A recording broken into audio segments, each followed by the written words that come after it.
70 na ako sa October. 70. Tingnan, frozen shoulder pa. Ayan, maganda yung paayos nyo na to kagad. Kahit pa paano, medyo naangat pa pero may pain na. Pero yan, mas maganda pa yan, mas bearable pa yung pain yan. Kasi pagka yung hindi nyo na totally yung ganito na, naku, mas Hindi ko masakit yung Hindi ko maabot oh. okay lang yan, kaya nyo yan. Mas kaya nyo pa yung pain yan. Once kasi umabot, di ba ngayon, naangat pa, may pain. Pero pag yan, ganito na lang, tsaka nyo pa adjust, naku, magbaon talaga ng 10 kilo na kasalog dahil masakit yun. Pero ngayon, kaya pa yan.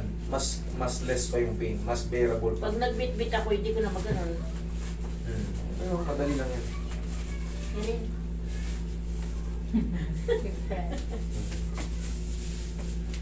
Paano naman naging sa kapinig? Kung nakita ko yung sa video mo.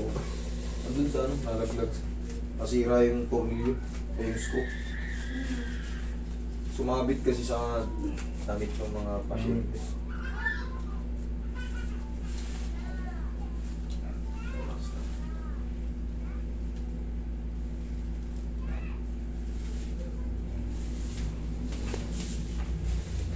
Para maiwasan yung sobrang sakit. Hindi man i-feel ko muna. Para less lang yung sobrang pain, kaya-kaya. Oo, hindi ako makatulog. Makirot to mami, habang tumatagal, hindi ka makaka-recover dito hanggat Sobra. hindi na-adjust to. Kung kailan ka magpapahinga, tsaka siya sisingaw ng kikirot-kirot, naku, mas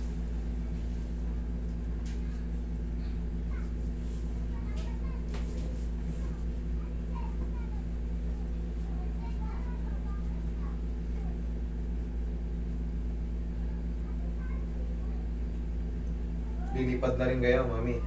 Sabay ako. Saan ba kayo? Sa Sa UK. UK, no? Lalo kayong gaganda. Kung dati, mas matanda kayo, pabaliktad eh, no? Oo Parang nga. stress yung mukha nyo nun eh. Oo. Yung makikita nyo si Makmak, inuutosan nyo, ayaw sumunod. Sunugin ba naman yung bahay mo din? Sunugin pa Punyeta ka din talaga. May stress ka talaga, puro lalaki ang anak nito eh. Susunugin pa nga yung Limang bahay niya. lalaki. Diyos ko. Relax lang. Puro mababait eh, magkakasunod eh. Yeah. Okay, sige, mami, dapa. Dapa. Kaya niya yan. Tingnan nyo, less lang yung pain. Basta naaangat pa. May pain siya pero kayang-kaya. Oo. Oo.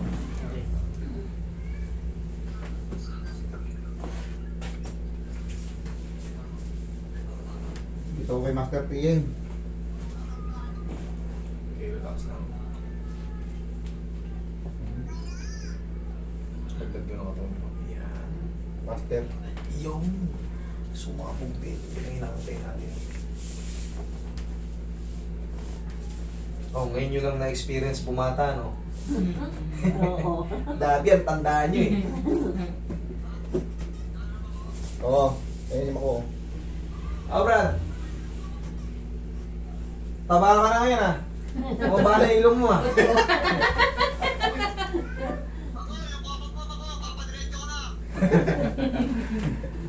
Diretso po to na yan, Brad. Wala nang sagot dyan.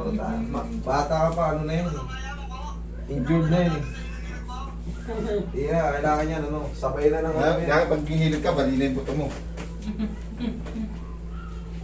Hindi na, mamaya na, lobat ako. Nagpapakit ka na, nagpapakit ka lang eh.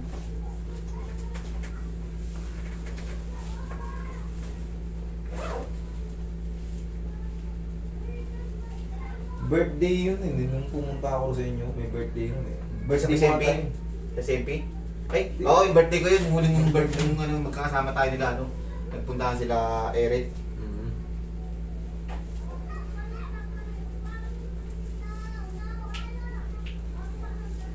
Eh, araw-araw ka rin tambay dati, eh. Doon sa taas. Kilvin set. Kilvin set. Sa taas tayo. Sa may... Sa taas, dun sa court, di ba? So, matambay tayo. Kala ko ang pinsa mo siya eh. Mga muskete. Ah, ito, pinsan niya yun. Hindi. Yung tsahin, yung asawa ng Chewy niya, tsahin ko. Oo, kaya kasi si Tutoy pumunta dati dito. Oo. Sabi ko, akala ko pinsan niya. Ito nila tutoy yan. Ah. Itong buo nila tutoy yan. Kapatid ng nanay niya yun. ang Hindi, tiyahin. ate sa doon. Yung asawa niya, yan ang kamag-anak ko. Ah, Yun ang tsahin ko. ayun ang tsahin mo.